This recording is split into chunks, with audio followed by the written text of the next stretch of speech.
Welcome to the 54th episode of the Meeple Society, a podcast about board games hosted by two longtime role players turned avid board gamers. My name is Katie. I'm Greg. On this episode, we talk about some recent gameplays we got in. We continue with the recaps of our collection videos, episodes 12 and 13, and discuss the ins, outs, and the biggest surprises of each. We answer a couple questions from the mailbag. And finally, we find ourselves trekking through the most beautiful national parks in the U.S., the famous landmarks around the world, and some of the more memorable events in history.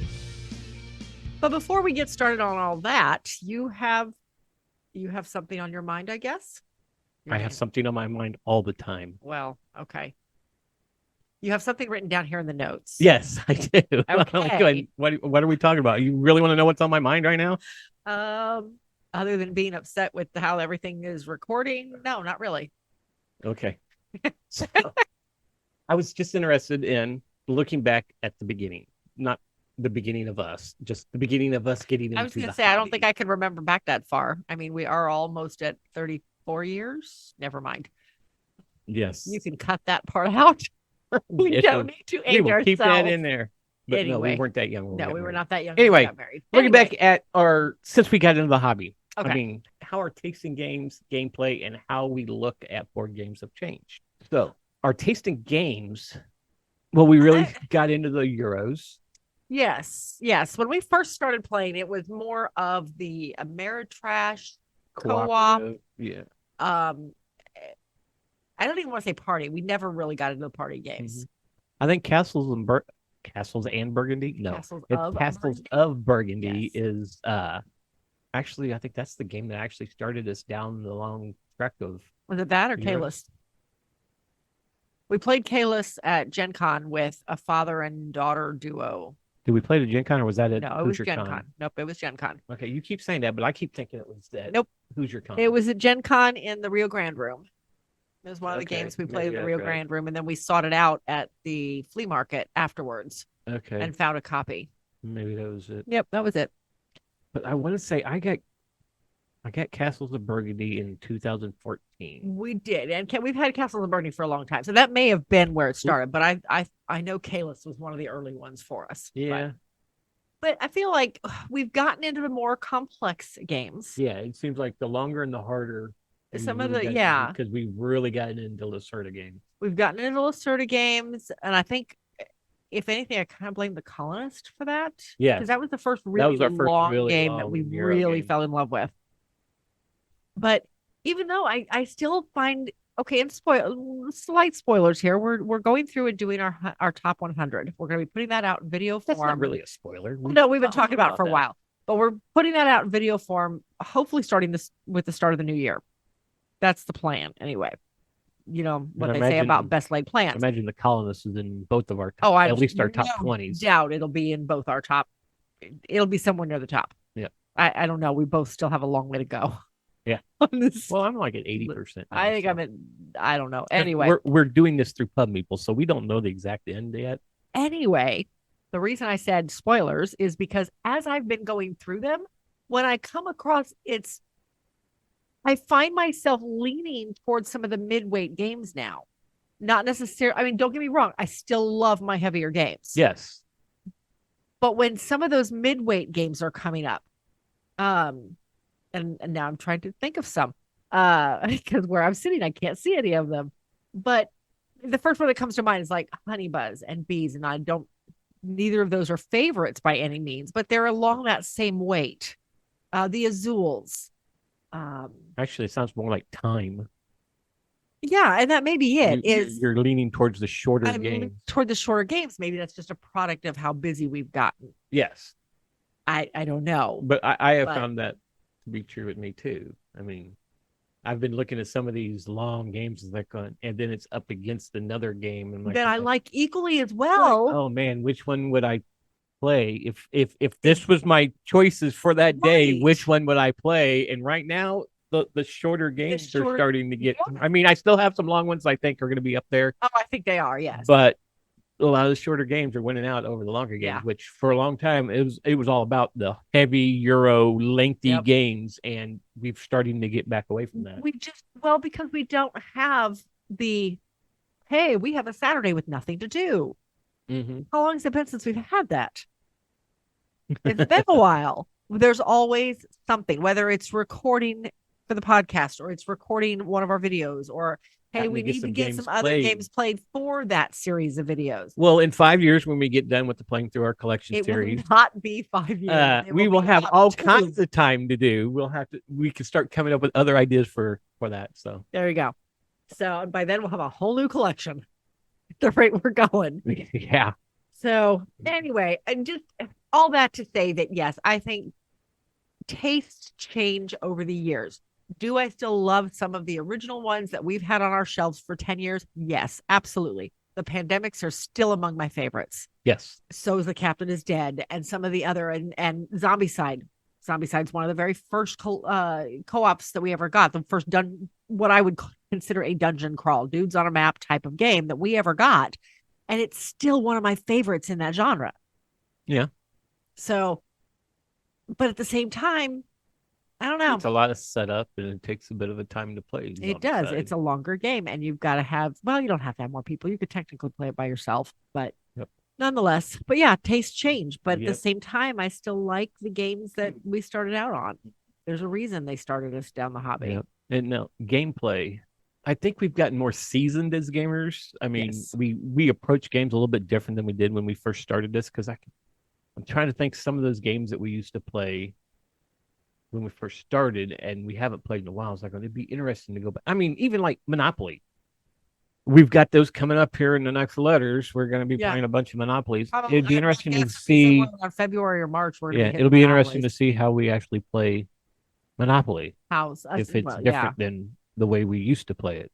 Well, we just played Indianapolis in a box, and we pretty much played it the way we've always played Monopoly. Yeah. Okay. And it's a Monopoly. I just think the way we go into a game now is a lot different. The mindset that you enter a game with, yes. Mm-hmm. Yeah. Because you instantly, the board gets on the table and you're already going through your head strategies and what do I want to do? How do I want to get to there? How am I going to approach this? We put the game on the table and the game usually kind of played us and we just went with the flow. And you mean that's not how you do it still? No, I really try to win it. So and I think that goes with how we look at board games now. I think we're looking more at, when we look at a game, we're like really looking at games with artwork or nice components, or I mean, depending on the type of game it is, and I mean, we're looking farther. It's like, oh, that game looks really cool. Well, actually, you still do that, but I do. But now, I'll be honest. If I find a game on the shelf or something, the first thing I do is I go to BGG and look at the rating. Mm-hmm. Does the rating indicate everything? No, of course not. There's a lot of games out there that are 5s and 6s that I really enjoy, but I look at the rating first, and then I will look at the mechanics. And there are certain mechanics that will immediately, nope. Silent bidding, hate it. Area control, would really rather not. Hidden movement, hate it. So there's just certain things that I will immediately shy away from if it has it. Mm-hmm. So, and that helps make that decision. Whereas there's a lot of games in our collection we might not have ever picked up. Well, I think we've honed in on exactly what we like in a game. Yes. And we've kind of stuck in that area. Yeah. But we have branched out some to try other games because we do a YouTube channel and a podcast. So we got to be aware of everything out there. So, well, to a point. But we're not going to play a game that's going to just like, we're not going to go play Diplomacy. No. We're not going to go play a game that's just a war game or something, or an all-out battle. Although we do have a couple games actually it's a head-to-head war battle with like dice thrones and stuff. Yeah, which a few years ago we wouldn't even touch. No, we wouldn't have. You're right. But so I guess our look at games has changed. So it's pretty much all changed. Yeah, It's kind of weird. You don't realize it has changed. No, because we're seeing it happen gradually, so you don't realize it until it's the way life is. Well, that's enough of that. Yes. So let's talk about a game that we've both been really interested in playing. Yes. We tried to get this in at Dice Tower West. Didn't happen. Didn't happen. We tried it at Gen Con. Tried it at Gen Con. Didn't happen. But we went to a local game meetup. Yeah. And finally got to play Dwellings of Eldervale. Dwellings of Eldervale. What'd I say? I think you said I said Elverdale. I think you said Everdale. I think. Different game. Yes, Dwellings of Eldervale. Eldervale. Yeah, I think I did say Everdale. I was trying not to say Everdale. I may have said Elverdale, but Yes, we finally got a play of this, and this one has always. And again, I loved the box cover when it first came out on yeah, Kickstarter. it's really cool. But at the time, we just could not swing it, Right. so we never backed it. And then I kind of forgot about it, and then it delivered, and everybody had it. Everybody was talking about it, and then of course that dwindled off a little bit. We never got a chance to play it because nobody we knew had backed it. Yeah, Mark and Jess didn't back this. This seems like a game that they would have. I don't remember so. if they have it or not. I don't think so, but I don't know. But regardless, we got a chance, and we were heading down. We were literally already en route to a meetup on the south side of the city. Mm-hmm. And a gentleman we had met at Gen Con was going to be there, and he posted about, hey, my plans changed. I'm going to be there. I'm going to teach a 5-player game of Dwellings of Eldervale if anybody's interested. You jumped on that. I immediately jumped on and said, hey, Greg and I have always wanted to try this. So if you've got room still, can we play? And of course, he let us play. Yeah, and he did a fantastic He did a phenomenal job of teaching this game. I think I had the one question that he didn't hit at the beginning of the game. And after he answered that question, okay, I know how to play this game. Yeah. Everything made total sense. I still made some horrible decisions. Yes, so did I. But everything made sense. Matter of fact, we tied for last. So Bill had a horrible teach, I guess, because I think he did not win. He did not win. He did not win. Paul won. Yes, Paul won. He creamed everybody. He gamed the game through the whole thing. I think. Played the game very smartly, and he knew exactly how full advantage of every single move. And he'd never played either. No, well, but he's a gamer. You could just see the way he was studying his cards and how to do this. Okay, if I did this, I could combo it with this to do that, and this would give me this. And I think he's played this type of game before, and this was something totally new to me, and that's why I was Well, mistakes were made. It has take that in it, and we're not big on take that. And I avoided to take that for a really long time until somebody came after me with a vengeance. And one who shall not be named. Yeah, he hit you like 3 times in a row. You were trying to get these two. He hit you 3 times in a row and knocked you out, and then ended up taking your space. Yep. So Matt had actually told us that he wasn't sure if we would like this one because of the take that in it. And he knew we did not like take that. Right. But so I kind of was like going, if it does that, I mean, I trust a lot of Matt's thoughts on games. Yes, because he knows what we like and what we don't like. And if you don't know who Matt is the guy we met out at Dice Tower West Vegas last Dice year. Tower West, or this year, I should say. And this past year. We kind of considered him 9 months. Yeah, we kind of considered him as our West Coast publicist because no matter where he goes with us, if he's with us, he's telling everybody, "Hey, they got a YouTube channel on the podcast. You should check it out." It's totally strangers. He'll walk right up to. Complete strangers. Yes. Anyway, enough about that. Anyway, but yeah, he said that I'm not sure if you really like it because he got to play it at Gen Con. Did he? Yes, that's where he finally got to play it. Yeah. Okay. We came up on him. He was still playing it. It just looked really weird to me. Okay. But it's a tile placement game. We like tile placements. We do. It's a worker kind of it is a worker placement. Yeah. It's placement. And it's got cards. So it's like, how can you go wrong? And it even has a track. Yep. That you can go up. It has multiple tracks. So it had everything. It just had that take that. That slight take that. And it wasn't a really strong take that. No. The battle was pretty straightforward. Mm-hmm. It was just a roll of a dice. Yeah. Other than that, I thought the game was great. I loved the game. Yeah. Oh, yeah. I really enjoyed playing the game, even though I could see where I was at. Yeah. On some of them, I'm going, I'm not going to get up that track. Getting up those tracks is hard. Yes, it is. But that was my problem through the game. I would like going, I need to get up those tracks so I have multipliers for scoring at the end of the round, at the end of the game. But then I forgot about the cards. And my problem was the cards were too far away from me. I couldn't see them. So they were just out of sight, out of mind. I would start collecting the cards and forget about building my houses. I had 2 cards. And I started with 1. So, but I started purchasing those cards that would give you powers and everything. So I had the icons I needed to get up to certain tracks, and I'm like, and I didn't realize you can't go up all the tracks. You don't have enough. There's not enough tokens to do it. Yeah. You got to. So if you start going up the track, and you're like, really early. So I was trying to focus on, okay, I'm already on this track because of this card. Mhm. So let me get a house on one of those that will just improve that track. Right. And one of my scoring cards at the very beginning was, hey, you get points for every different type of faction you're on.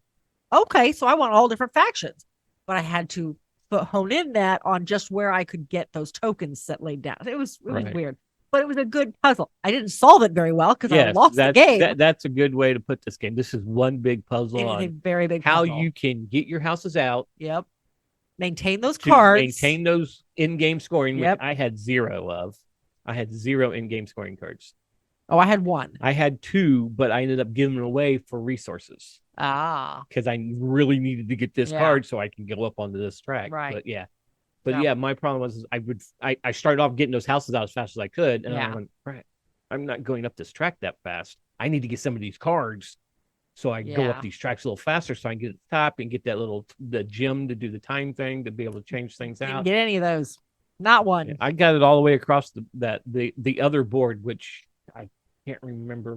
Oh, it's when you win a battle, you go up it. The battle board, And I was like 8 for 10 battles that I did or something like that. I only lost 2 battles, and it didn't happen until after Bill had me roll those dice for the monster. I know. Then all of a sudden I started losing. Yep. But all the other ones I would always win. Yeah. And a few of them I was way underdog there. Yeah. I mean, the one guy, he came out with like 6 dice one time. I was like, okay, I got my one.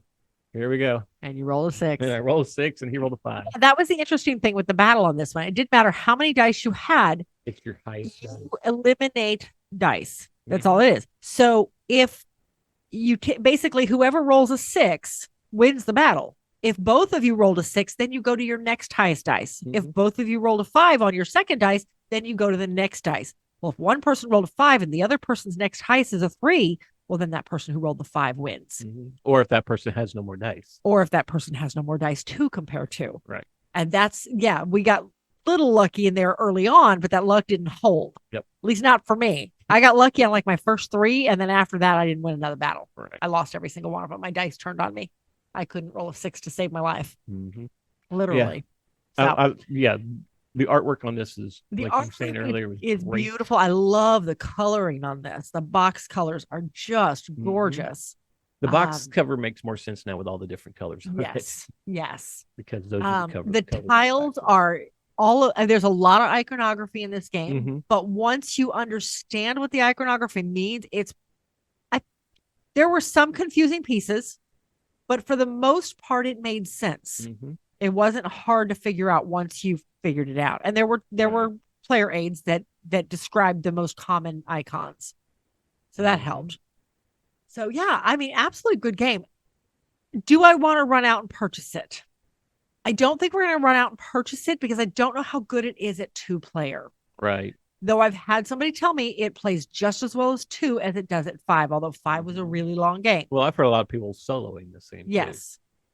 If I find a really good deal on it, maybe. Yes. That's what I was thinking. If we found a real good deal on it, maybe. Yes. It'd have to be a really good deal. But I'm not going to run out and because I think the lowest I seen in this game was like $79, and that was like for the first edition. And no, I don't want to pay that much for it. I did enjoy it, and I will definitely play it anytime Bill wants to play it again. All right. Anyway, that is enough of that. Let's move on into the ins and outs of our collection. Okay, so this time around, we are entering the C's of our board game collection. The C's are a total of 7 episodes. 7 whopping episodes. We had a lot of C's. How many games were in each episode? Like 20? We started off with like 12 to 13, and we got up to 22 at one point. Yeah, a lot. Because we had so many. We had so many. We were trying to get fewer episodes per letter, and I think this is the letter it started in. Yeah, because we figured if we were only going 12 to 15 games per episode, it was going to take us 10 years to do this. Yes. We ended up playing a total of 140 games. Of just C's. In the C's. Now, plus the go back. But so that's 137 C's and 3 go backs. 3 backtracks. There was a lot. Now, we sold just some weird stats if you really want to know. We sold 31 of those. 2 of them moved from our collection to the other collection, to the travel collection. We gave one away. And one was so bad, it literally went to Goodwill right after playing it, or right after recording. Mm-hmm. I didn't even want to try to sell it. Yep. So if this is your first time listening and trying to figure out what we're talking about, we are playing through our collection, both of our collections. We have our personal collection, and then we have a travel collection that we take places to. We're playing every game in both collections, and we're doing it alphabetical. Sort of. We're staying playing like this one. We're playing C games. The game that starts with a C. And it doesn't matter if it's CA, and then we play a game with a CZ, which I don't think there really is one this there. But we could play those in the same video. But yes, as long as it starts with a C. We're on these bigger letters like the C's. We at least tried to stay CAs, CEs. And we're doing the same thing now with the L's, and we're in the process of recording the L's. We're trying to keep them at least within the same second letter. Yeah. Doesn't always work, but okay. Anyway, so we have episode 12 and 13. All right. So episode 12. All right. So on episode 12, we had one that we had to go back on, and that was Axio. A game very similar to Ingenious. Very, very similar to Ingenious. But that was Axio.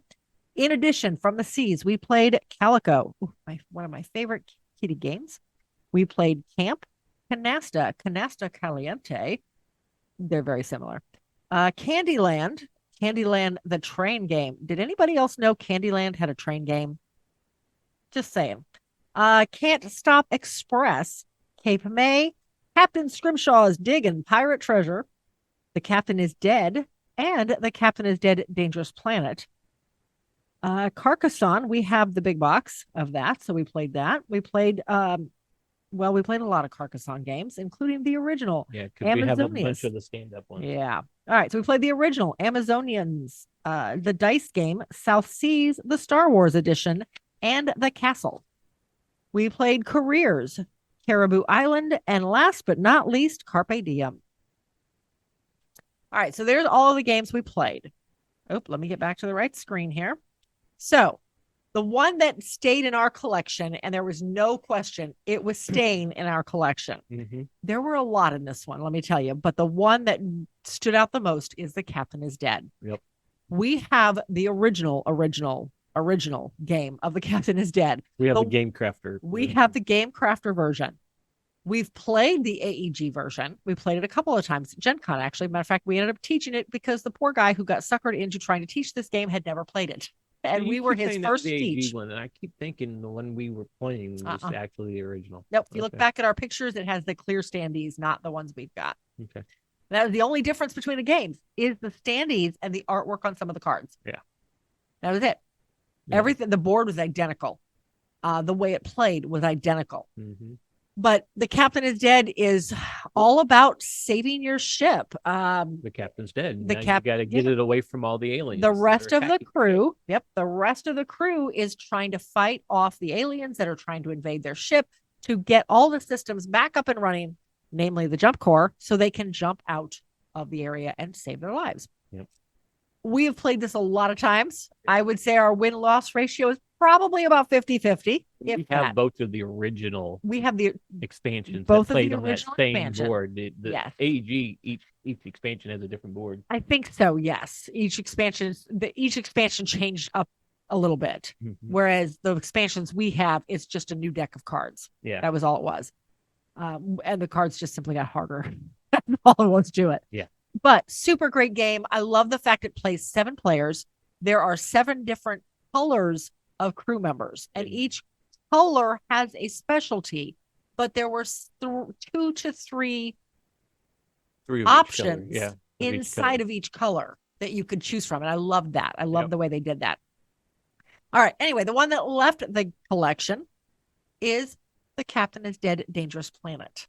Yeah. Dangerous Planet was one of the expansions. Or this was a new standalone that AEG put out. Yes, AEG put this one out. This one was never on Game Crafter. This one, they had landed on a planet, and you are going through the caves. Basically going through catacombs or caves looking for resources and such.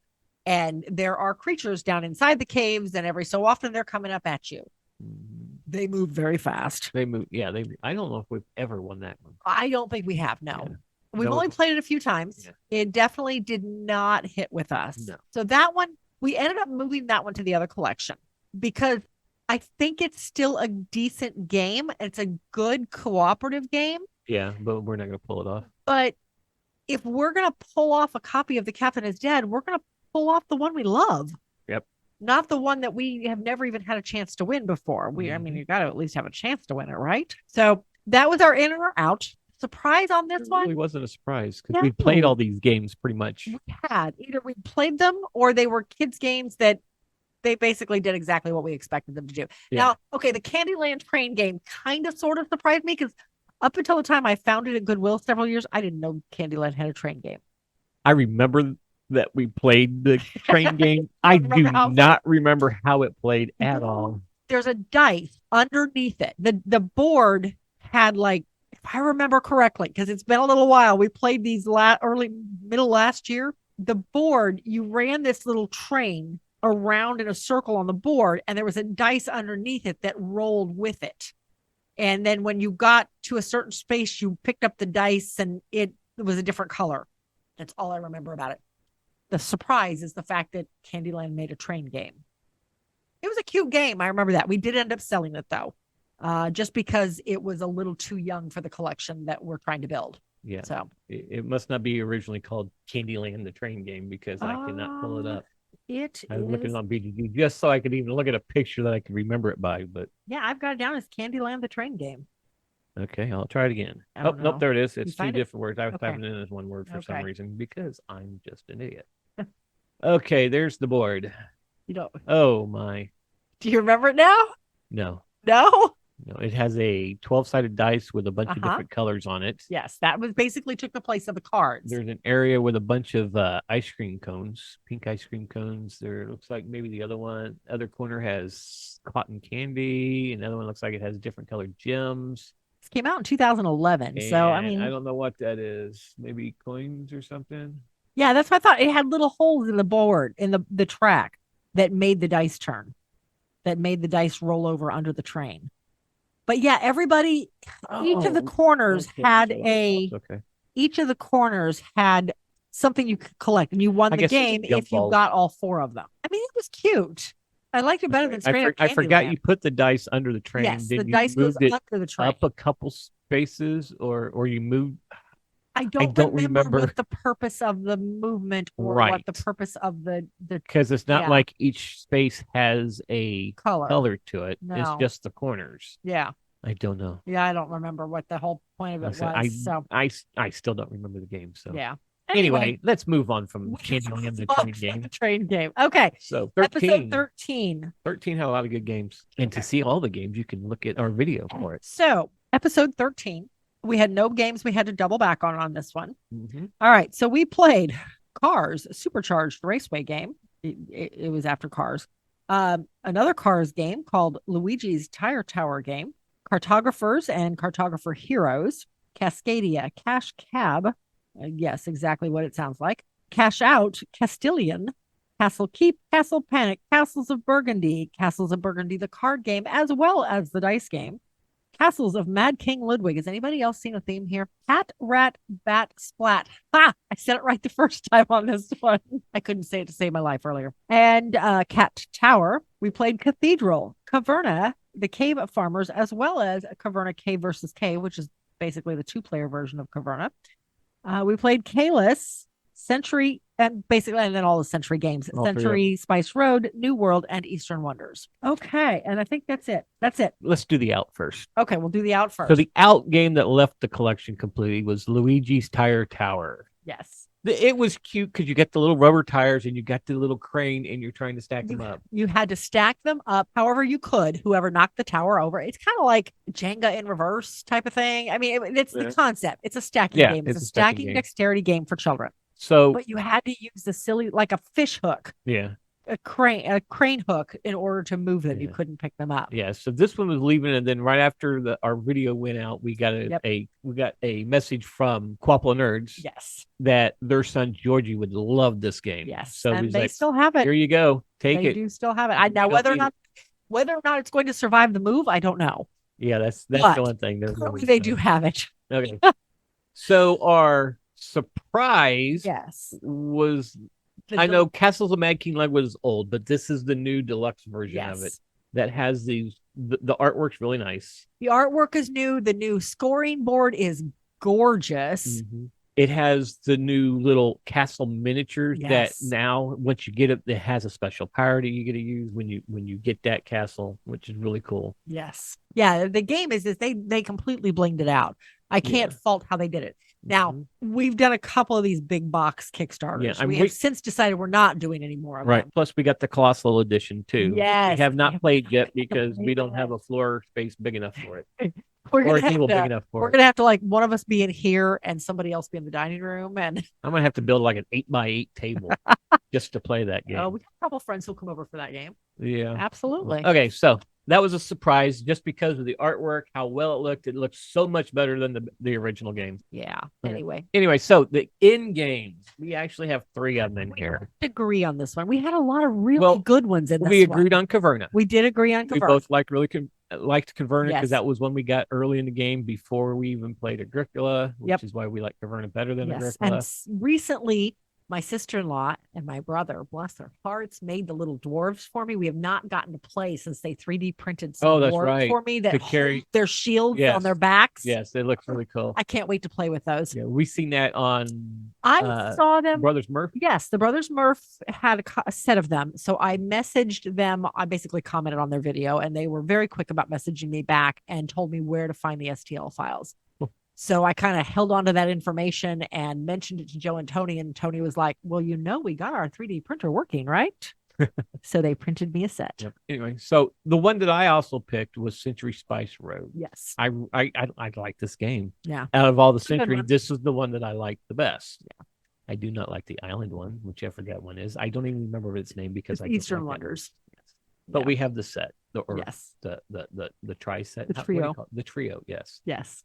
Right, but the other game we have is Castles of Burgundy. One I wanted to vote on. I have always loved this game. We have the original game of this one. Yeah, like I said, I bought dull this colors. Back in 2014. Yep, this one has been in our collection for quite some time. It was our first Feld. We thought I was excited when they announced they were going to do a reprint, and then I didn't like the board. The colors were a little too much in your face. That was the anniversary one? Yes. The purple box. Yes. The burgundy box. Ooh, the colors were a little too much in your face for me. Yeah.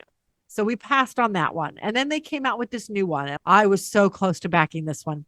But we had just decided we had enough of the big box games. We had already gotten the big box for Terraforming Mars because it was one of my favorite games. Yep. We had already gotten the big box of Castles of Burgundy, Castles of Mad King Ludwig and of Suburbia. And we didn't need any more because we had found out that since we'd gotten all of these they don't come off the shelf nearly as often. No, they don't. They're so much harder to get out.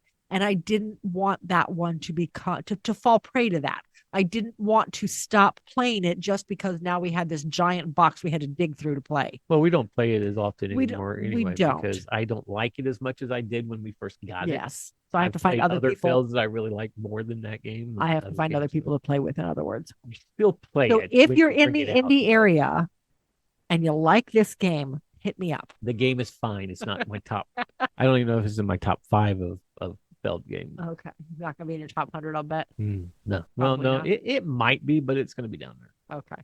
I don't know. We'll see. Curious to see the disparity. We'll see where Pub Meeple puts it. I may have to adjust it. Okay. So that is the ins and outs of Board Game Collection. Yes. Check out the videos if you want to see more on it. Just go to our website, or not our website. We don't have a website. Go to our YouTube channel and look for episodes 12 and 13. Absolutely. So on to the mailbag. We actually got an email, and he actually exists this time. Oh, you found him, huh? Yeah. Well, it was an email, not an Instagram. Yeah, it was an actual email. So, but this is from Aaron. I'm guessing it's a guy because it's AARON. It's Aaron. Aaron. Aaron. Oh, jeez. Anyway, so he actually has 2 questions, and one of them we've actually had. Well, part of one we actually had answered like in our first episode, maybe. I don't know. No, I think back when we were still recording with Mark and Jess, I think we talked about this one, but that was a long time ago. So we'll touch on it again. Mm-hmm. So do you want to read the first one? Sure. First question that Aaron asked is, do the 2 of you have real jobs, or are you full-time content creators? I wish we were full-time content creators. My answers were yes, unfortunately, and I wish. Yes. So yes, we do both work full-time jobs, hence why we are so busy. I work in the financial industry. I work for a mutual fund company here in Indianapolis. I am part of what we call business support services. I worked in their host department for many, many years, dealing with the dealer firms and such. And I decided I wanted better hours. I wanted hours that worked for me. I hate rush hour, and I do not like driving half an hour in rush hour traffic. And our rush hour isn't as bad as some of the other No, cities. it is not. But I still do not like Indianapolis traffic on the northeast side of the Castleton city. Square, or it's I Castleton. do not like it at 4:30 in the afternoon. So I switched to a department where I worked at the time 3 o'clock in the morning till 1 o'clock in the afternoon, and I loved it. And that was 13 years ago. I'm still in that department, and I still love it. Mm-hmm. So basically, we deal with all the stuff coming in and all the stuff going out, and we deal with just all the stuff that supports the rest of the company. We are the people that were there through the entire pandemic when everybody else was at home, because our jobs insisted we had to be in the office. So we were. We were essential. I must have been essential too, because I worked straight through You did the pandemic, and I was out of the house every single day. Yes. So, but my job, I know we've hit this a few times, even on videos too. Yeah. But I have been a carpenter for way too many years. Since what was it, 87 when I got into it and never looked back. Shortly after we met. Yeah. Yep. You got into it. But I framed houses for probably 25 plus years. Something like that. The big custom homes. And then went out on my own for a little bit. Just didn't work out. Well, But unfortunately, our timing on that was really bad. I'm now back with the company I was with last, and now I'm more of a remodeler than I am a framer. Yeah. I still do some framing, but I do framing, I do drywall, I do plumbing, I do electrical, I do HVAC. I'm one of those jack of all trade guys now, I guess. So, and it's a small company. When I left the company that I'm working for now, it was rather large. I mean, we had like 4 crews going with 10 guys on each crew. That was for a small construction company. That's very good sized. Yeah. No, well, back then it was back big. then. Now that's it's what I'm really saying. small. That's a There's really only good like size for a 5 of company. us, period. Yeah. In the whole company that's actually part of the company. We use other people from other companies that are vendors of ours. Vendors or subcontractors. So, yeah. Yep. But yeah, so carpenter / drywaller, well, / remodeler. Yes. How about just general contractor? I don't have my go. license anymore. Yeah. Yeah. You gave up your license a few years ago. So yeah, but yeah, I would love to be a full-time content creator. Oh, I would love to. Unfortunately, we've not quite gotten that big yet. No. So I think that would be a big switch. There'd be a lot of things that would have to fall into line for us to go full-time. Health insurance being one of them. And unfortunately, I carry the health insurance through my job. So yeah, I'm going to at least have to keep working part-time to keep that. Yep. But no, someday I would love to. Lord knows I put enough hours into it to be considered full-time content creators. I just don't get paid for it. Yeah, she is our main editor for the videos. Yes. She does all the editing for most, I think all but maybe 3 of our videos. And it was like the first 3 gameplays were not me. Jacob and Justin did those. And then I've done everything. You learned how to do it, and you've been doing it ever since. Yeah. And getting better at it. I try to get a little creative now and then, and sometimes it works, and sometimes I scrap the whole thing and start over. So yeah, so you edit the videos, I edit the podcast, so I get the easier job. Yes. It's once every other week. You only have to handle audio. And I can do it in a day, so. Lucky you. But yeah, I come home from work and she's sitting there in front of her computer doing editing. 9 times out of 10. So anyway, next question. Do you buy games only from your friendly local game store or other ways? So other ways. Yes. I'm trying to think. Okay, is he meaning by other streams of where you can buy games, or a lot of friendly local game stores in this area, and we do have 2 we hit up on a fairly regular basis. Yeah. We've got. We talk about them, and we talk about them all the time. We talk about Saltiers. We've been going to Saltiers for years. However, they recently moved into a bigger space and have started to branch out into other things. And unfortunately, in that process, their game selection has gotten smaller. So we don't hit there as often. But in the meantime, we have discovered Hitherto. Hitherto is a coffee parlor / game store. Love this place. It's out in Greenfield, about a 20-minute drive from us. All country roads. It's great. So They even have game tables set up. they do. where They you have can game tables. play. They have game events there on the weekends sometimes. And they've just got a very eclectic selection. So I feel like anytime I want to find something, 9 times out of 10, we can find it there. Mm-hmm. So we do hit up hitherto quite often. In lieu of that, we've got, like I said, we've got quite a few stores in this area. We are very, very lucky in how many stores we have. Yeah, we've got Family Times Games. We've got Valkyrie's Vault, which we just discovered about a month ago. We've got a couple of game preserves out here, which I always assumed was just a chain, but I think it may just be locally here. But there's two of them. Yeah. And they I know one of them has got a lot of games in it. Yeah. Well, there's one down in Bloomington too. There is. Yeah, because we've been to that one as well. So, and I know there's more. If you know of any others that we've missed, by all means, let us know, because we're always interested in checking out new game stores.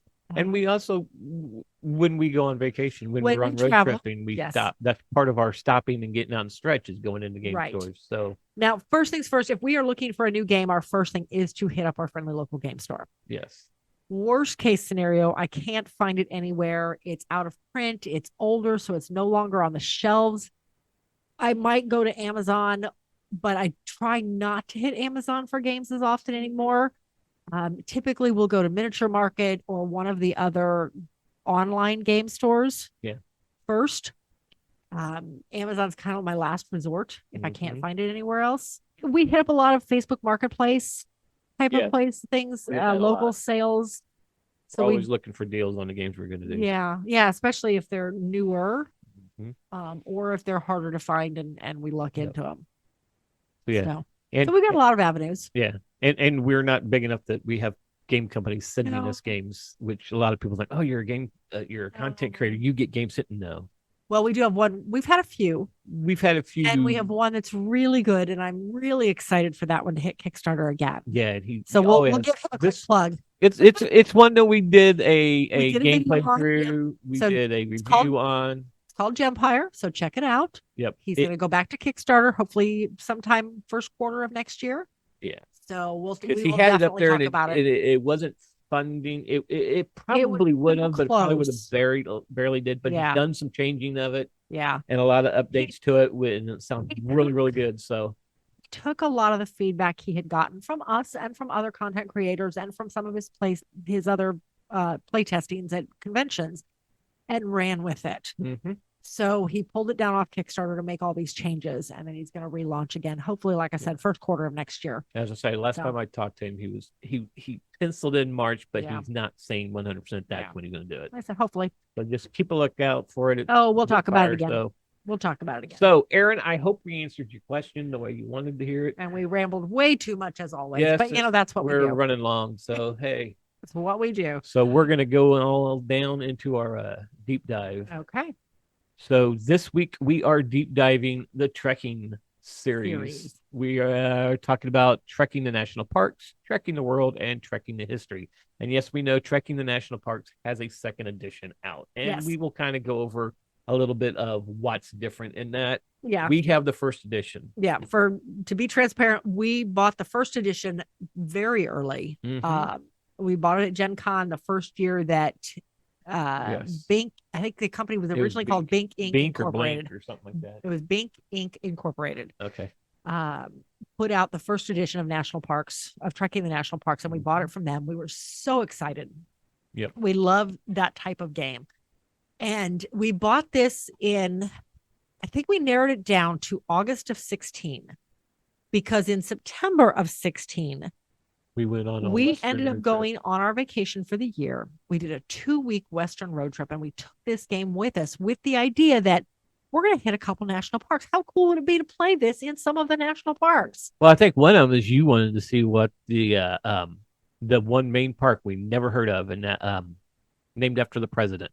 Theodore Roosevelt. Theodore Roosevelt was like, I've never heard of this. We should go see that. Absolutely. And we did, and I loved it. I've got a picture hanging on my wall. It's it's not a humongous national park, and it's actually on 2 different sides of the highway. Yes, you have to cross the highway. There's 2 different entrances. It was the closest we ever came to buffalo. Oh my gosh. Deer and groundhog. We've gotten closer to groundhogs. But to see them come out of their hole at sunrise. And stretch. Stretch. Ooh, they stretch. Yeah, yep. Oh, great. We hit this park at sunrise. Anyway, we're digressing. We ended up on this trip hitting, I want to say we hit 8 national parks. Actually, it was probably more than that. 8 to 10 national parks on this trip. Some of which we only knew about because of this game. Yeah. Because the first, I don't know if the second edition came with it or not, but the first edition came with a book that highlighted all the parks. Yes. And we used this book like crazy. Quite a bit. Until, actually, I think we still used it through the whole trip, even after we got our park passport book. Yeah. Yeah, we did. It pretty much told us where it was exactly at. It gave us a lot of history of the park. So we knew if is this something we were interested in going to see. And of course, every one of them was. But it was just, all right. So the way Trekking the National Parks works, this is played, it kind of has a Ticket to Ride feel to it. Right. You've got this gorgeous, chunky hiker, essentially. And you are moving across the board to various parks for 2 different reasons. You are picking up stones. These stones are basically a set collection aspect to the game. At the end of the game, you get bonuses for having the most of a specific color. Easy peasy. But more importantly, you are using cards. You're using dual purpose cards to move around the board. Now, this is where first and second edition vary just slightly. We've never played second edition, but I've done I have watched some comparisons on them. You use these cards to move around the board. In first edition, there are numbers between all of the different parks. So if there is a number 5, then you have to have 5 points worth of card in order to move. Whereas in the second edition, you just have to have a card to move between the parks. It doesn't matter what the number is, but you use 1 card to move between each set of parks along the board, along the given route on the board. Allows you to move faster. And you do move faster, yes. You can use as many cards as you want in one turn.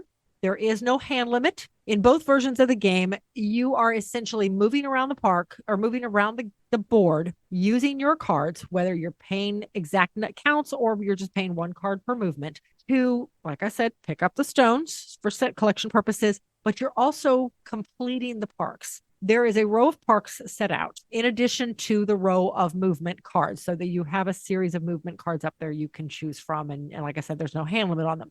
But these movement cards also have icons on them, and they're all different colors. Each icon is a different color. In order to complete a park, then you have to have certain icons. Say the Everglades require a boot, and I think the Everglades was 3 trees. Was it 3 trees? That makes sense. Okay. So you would have to have 3 different cards with trees on them in order to claim that card. And then you take that card, you put it face down in front of you, and that is scored at the end of the game. That is essential movement in the game. So each of them are a little bit different, but let me back up just a hair. The original one was published in 2014 by Bink Inc. LLC. It was designed and illustrated by Charlie Bink. Plays 2 to 6 players in less than an hour. Mm-hmm. The second edition, by this point, he had gotten on with Underdog Games. He still did all the new illustrations. Okay, this one only plays 2 to 5 players, though. So they rebalanced. What they did, though, is they went back and they rebalanced some stuff. They rebalanced a couple of the rules. They took out the harder movement. They took out the postcards. Postcards were another feature in the first round, in the first game, where you could just pick up a postcard anywhere. You could complete it anywhere, but they had negative effects if you didn't complete them. Right. And you didn't know what they were until you picked it up. Yep. And now you have to get those icons as well to complete that postcard so you can score them. So they took out a few things. In the original version, you could block players. If you could literally camp on a park and just keep pulling cards. Yes. Until you got the cards you needed. Until you got the cards you needed, then you could complete the park. And meanwhile, you're blocking anybody from even moving through you, let alone going to that park area. With the new game, that changed. You can no longer block. If somebody wants your spot and you're camping, you get booted back to the start icon. Yes. So, whatever. They took out the airports. In the original version, there were airports. You could hop across the board. In the newer version, there are no airports, but the movements are faster. Yeah, the movements are so much faster, so it didn't matter. And apparently they finished that road, the highway from California to Hawaii. Hawaii, because, you can move right between them, right? Mm-hmm. So in both games, you get 2 actions. you can move, you can draw a card, or you can finish a park.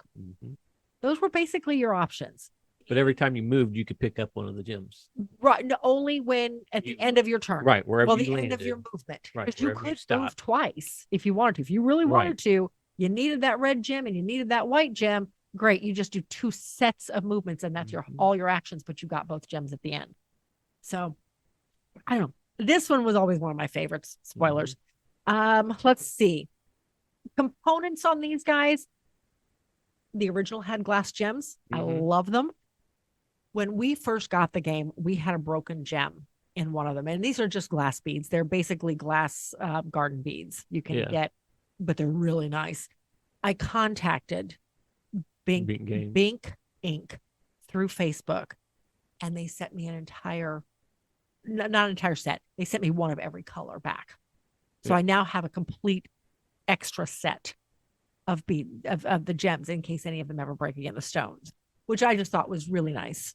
He didn't have to do that, but he did. The card quality is decent. I mean, it's not fantastic. It gets much better later in the series, but it's good. Yeah. The artwork is beautiful. The art in both of these is pictures of the national parks. They chose one picture of each national park and they ran with that. And they are beautiful pictures. The illustrations on the other cards are all, I mean, they're serviceable. They're fine. They're good. The rule books on both are super easy to follow. If you have a question, it's not hard to find the answer whatsoever. But yeah, all in all, both great games. Again, we have never played 2. We've only ever played 1. Right. But to be honest, I kind of like 1.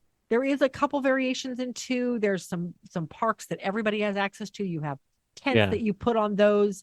What they call the major parks. That was actually what was replacing the postcards. Those replaced the postcards, yes. Yeah. So, yeah, I still like 1. So what would you rate it? What would I rate 1? Oh my gosh, this one's hard because this one has a lot of sentimental value to me. Yes. And this is a 1 to 5. 1 to 5, the scale? Okay. I really like parks in the fact that national parks. Parks is a whole different game. I really like trekking the national parks. Thank you.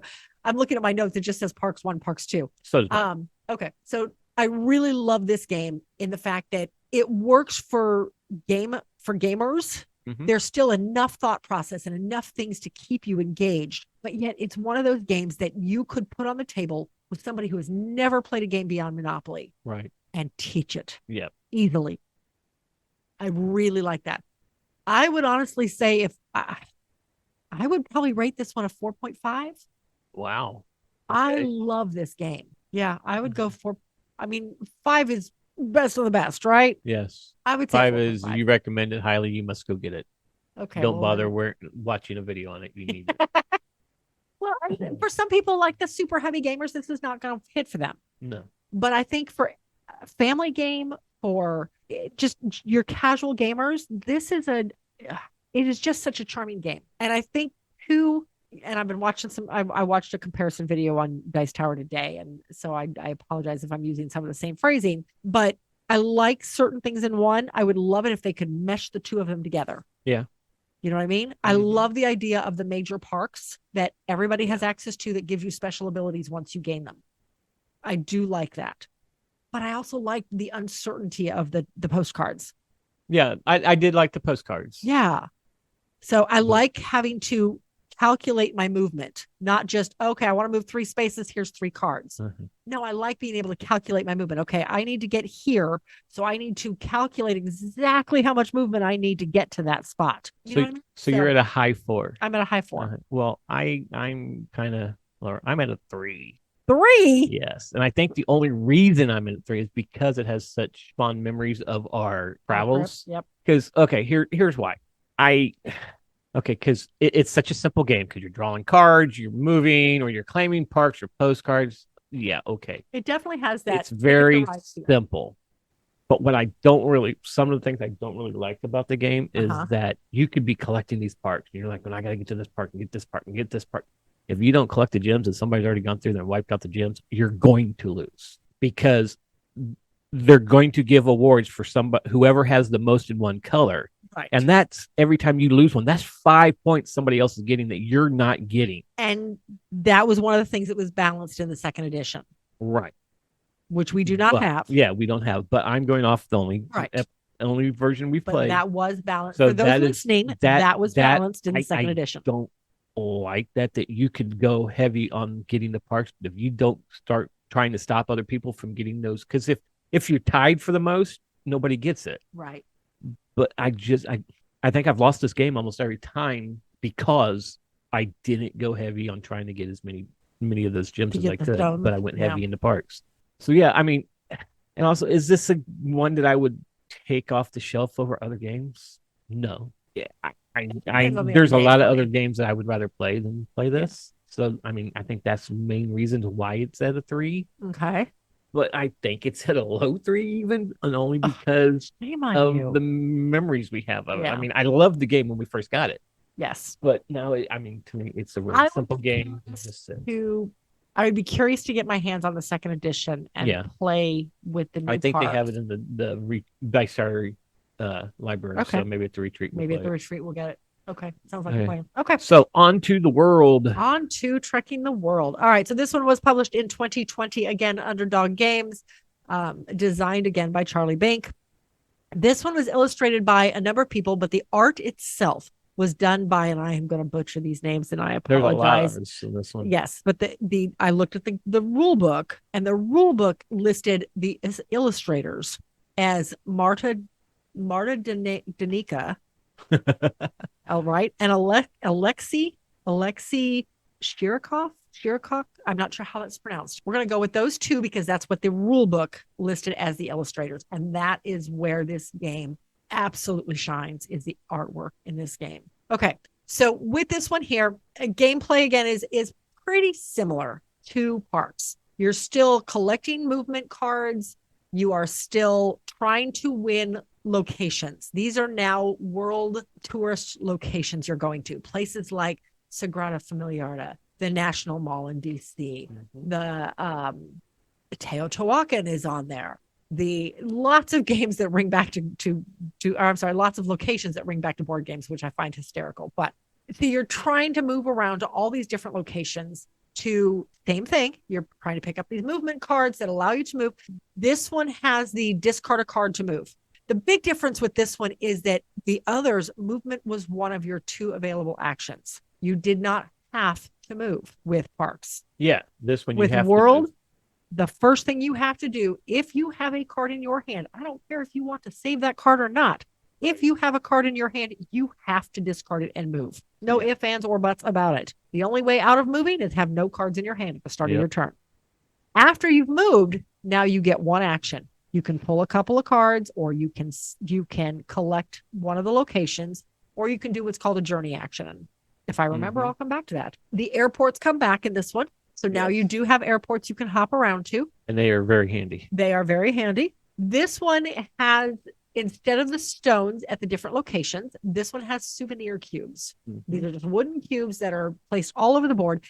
The big difference with this one is when Parks, every park got a stone. No matter how many players were playing, every park got a stone. Yep. With this one, they size it. So 3, you put so many on if you're only playing 2-player, you put a few more on for 3-player, and you cover the board in 4-player. Yes. Simple as that. This one only plays 2 to 5. With this one, you have a couple of options again on your movement. You pull cards, you collect a location. So if you can actually manage to get to the location without screwing up on the fact that you have to move at the start of your turn, so you don't want to end on a location where you want to be at the start of the next turn because you're moving, or you can journey. Journey is the one piece of extra in this game. There's 2 extra cards up in the corner of the board that give special abilities if you discard so many cards of the same type. So if I discard 2 red cameras, then I can do this extra action. And it might be something as simple as, hey, just take extra victory points. Or, hey, you can settle something without having all of with having 1 fewer icon than is needed, or do both. Or there's a whole deck of these cards and you're only using 2 per game. This one has, instead of the most stones collected for bonuses, now you have the most souvenirs. Yep. So there are these extra souvenir cards sitting off to the side. Whoever has the most souvenirs at any given point can take those cards. Well, I think you have to have at least You have to have 2 to claim it. And then the next person to take it away from you has to have 3. 4, and then 4, and 5, etc. so. And at the end of the game, it's whoever is still in possession of it gets to keep it. But you also get points from collecting the souvenirs. If you can get an entire set of souvenirs, 4 different color cubes, then you get more points at the end of the game. Yep. So you're getting points kind of all over the place in this one. This one ends very similar to the way Parks 2 ended, in that when somebody has collected 5 parks, the game is over. Simple as that. Or with this one, though, there's also region bonuses. As the map is actually kind of neat. It's like rounded like a globe.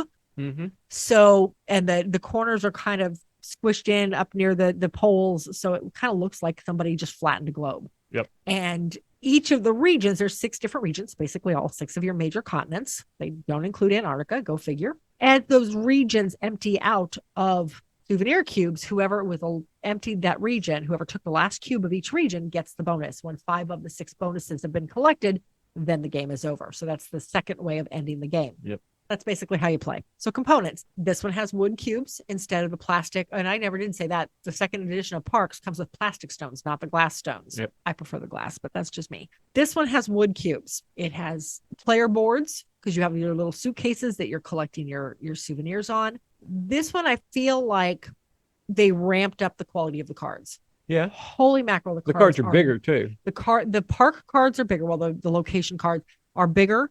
They are heavy linen finish. They are beautifully illustrated. Mm-hmm. And these are all drawings now. This is true artwork, not pictures. It is, I think the art is what drew me to this game in the first place. Absolutely gorgeous art. Rule book, again, super easy to follow. So yeah, any opinion on? No, I agree. Components and all that? The components are fine. They're not over the top or nothing. They're they serve their purpose. Yeah. Well, I had made a note that with this one, like I said, the quality of the components stepped up. Yeah, it's just basic wooden cubes, but the cards, the main piece of the game, those stepped up. Now your player pieces went down a little bit. They're still little hikers. They're cute, but they changed the shape a little bit, made them a little bit smaller because the board is more condensed. Right, and the artwork on the board is a lot better than the artwork on the board is uber colorful. Yes, both first and second edition of Trekking the Parks is very gray. Well, not gray, brown. Very brown. Yeah. I mean, it's, tan. Whatever. It's a map of the U.S. It's not even really a map of the U.S. It's a map of the parks. Mm-hmm. It's brown or tan, whatever. But this one is very colorful. They definitely hit the color on this one. But so anyway, so this guy, how would you rate him? I'll make you go first this time. I have this at a high 3. Okay. And here's why. Okay. So the blocking. For some reason, I mean, this blocking in a 2-player one of National Parks, it didn't seem to be there for us in just a 2-player game. Hit a different side of the country. This one, though, there was a lot. We both went into Asia, and because I was trying to get to a certain spot, and you moved in my way, and I could not. I would have to take a long way around to get back to it. So I was like, okay, I'm going to move another one, collect that cube. Okay. And then you went directly to where I was about to go to and take that place, that location. That location. And I'm like going, I had enough to get there that turn and get it. And I lost 2 turns and the location. Because of the blocking part. Yes, I did still win this game because I took a lot of 20-point cards. You did. Because this is one, the bonus cards at the end with whoever had the most on the most souvenirs or most cubes of one color. We ended up tying on. We tied on no. Yes, because we each had 11 points. Right, because we both had 2 cards. Yes. But this one I feel is a little bit easier to get it back if you lose it, because I lost the white or the yellow one at one point. You had 4 and I only had 1. Or you had 3 and I only had 1. But I was able to get the other one back because I was able to get more of the yellow cube. You just lucked out. I couldn't. Yeah. I got into an area where there were no yellow cubes. So. Right. Okay. Yeah, so the blocking is really what hurt this. I mean, it could have probably easily been a 4. But like I said, the blocking just seems more apparent in this one than it did in National Park. Which is weird because there's more locations in this one. Yeah. But it's a tighter board. Mm-hmm.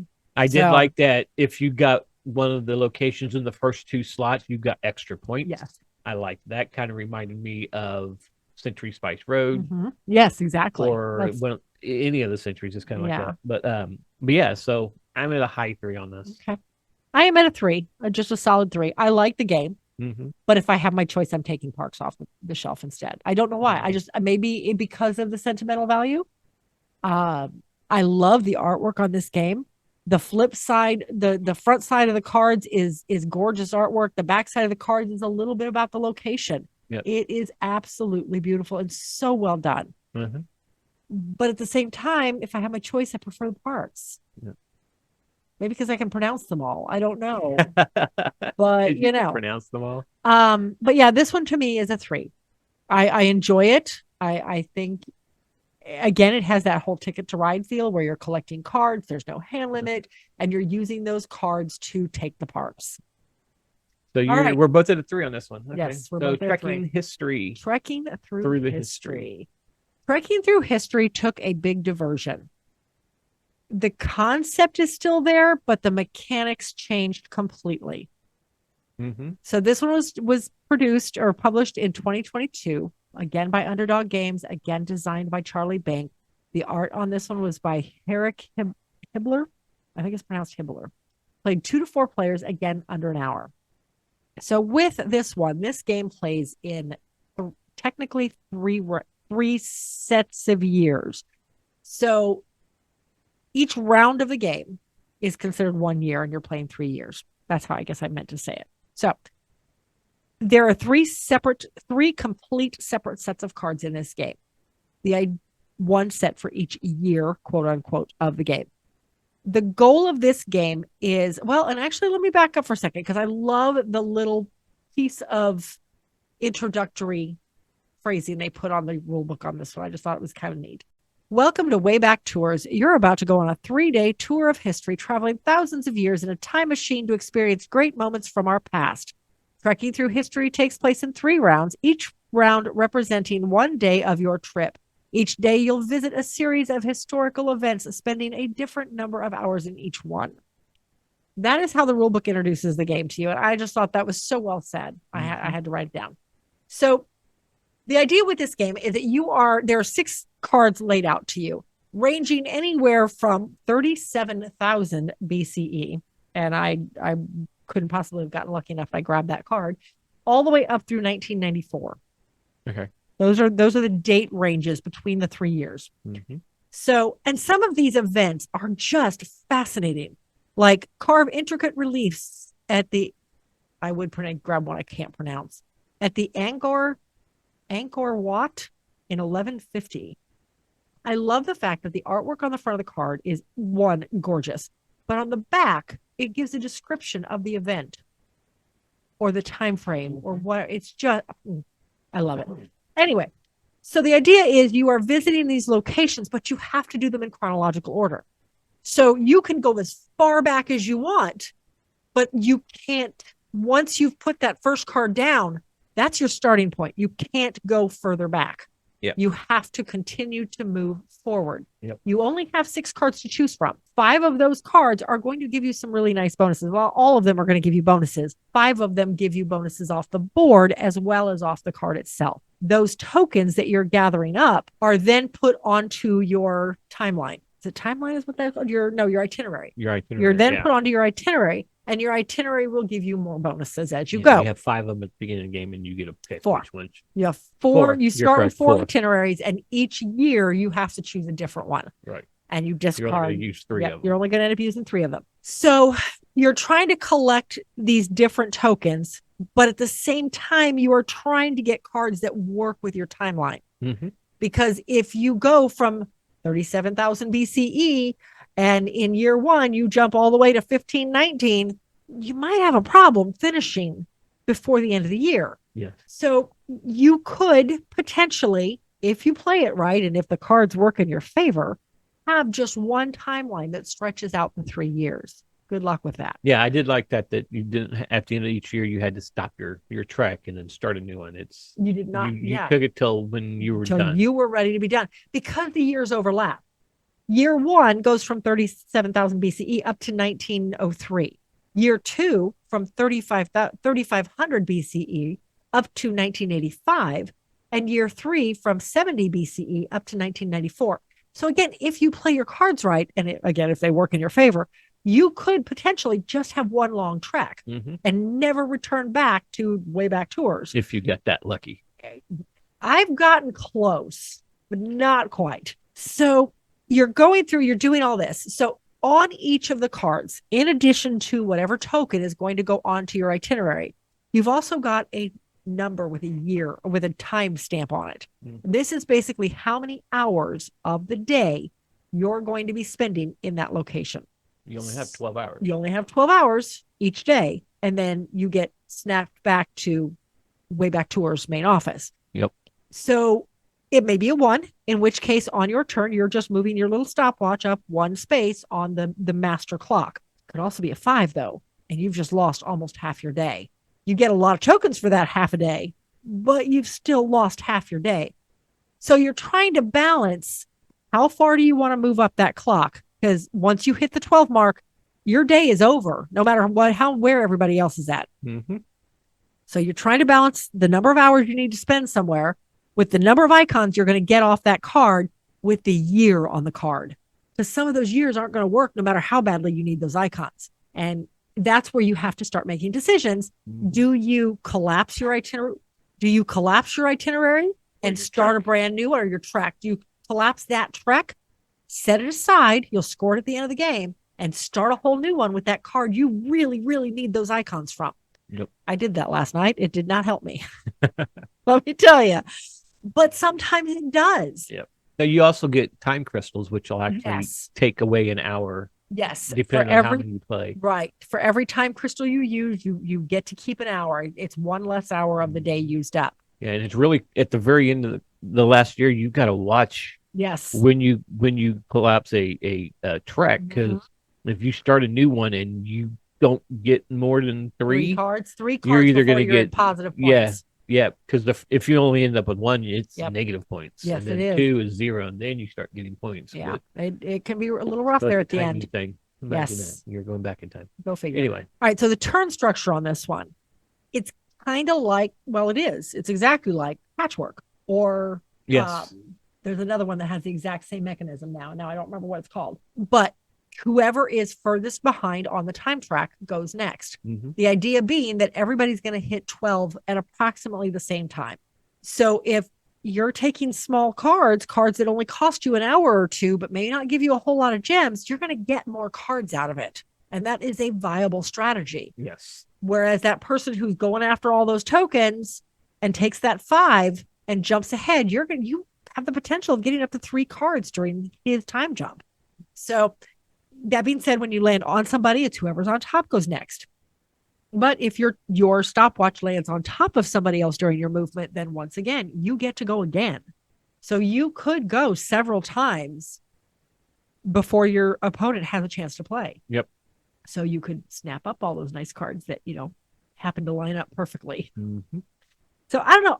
I again, this is another one of those I really enjoy. Yeah. This one also, it came with a little mini expansion, which was Time Warps. It came with an extra called Time Warps. This is one you can take it or leave it. I don't think it's as simple. Tell you in the game, don't play the game unless you've played it a couple times. Don't touch this expansion until you've played it a couple of times. Yeah.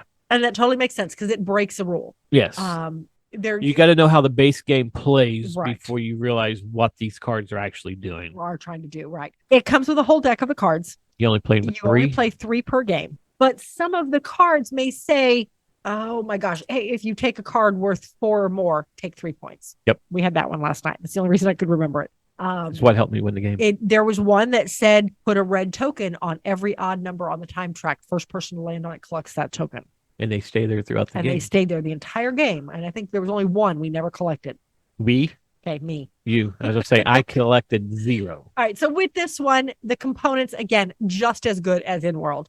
The cards are beautiful linen finish. The artwork is gorgeous. The stories on the back are interesting. I really love some of these stories, things that maybe you've heard about but didn't know anything about them. You've heard the names before but didn't know who they were. And it's like walking through history. It literally is like walking through history. Go figure.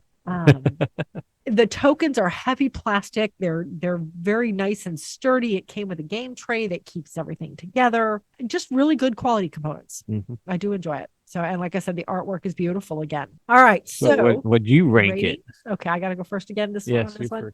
I think this one for me is gosh, I feel like I always rate them high, but at the same time, I really like this one. It's what you think. Okay. I think this one's a strong 4. Okay. Does everybody? It's very light, mm-hmm. but again, it's one of those games I feel like is very easy to teach. Yes, it is. So, and it's entertaining. It's interesting. Yeah, because we had not played this game in a little while, No. and when we pulled it back out, it was like, okay, I remember how to play this, Yeah. and you just looked through the rule book just to remind us. Make sure we didn't miss anything or we didn't forget anything. Again, the rule book is super easy. I love how they did the rule books on these. Yes. All 3 of them. Super easy to find questions on or to find your answers. But yeah, I'm going to go with a strong 4. It's just, I think it's a great game. It's very educational. Yeah. Yep.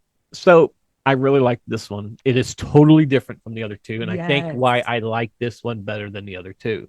The artwork is really, really cool in this one. There's one card in there that you don't even have to see what it says. You knew exactly who it was. And that's the one with Freddie Mercury in it at Live Aid. It's about the Live Aid concert.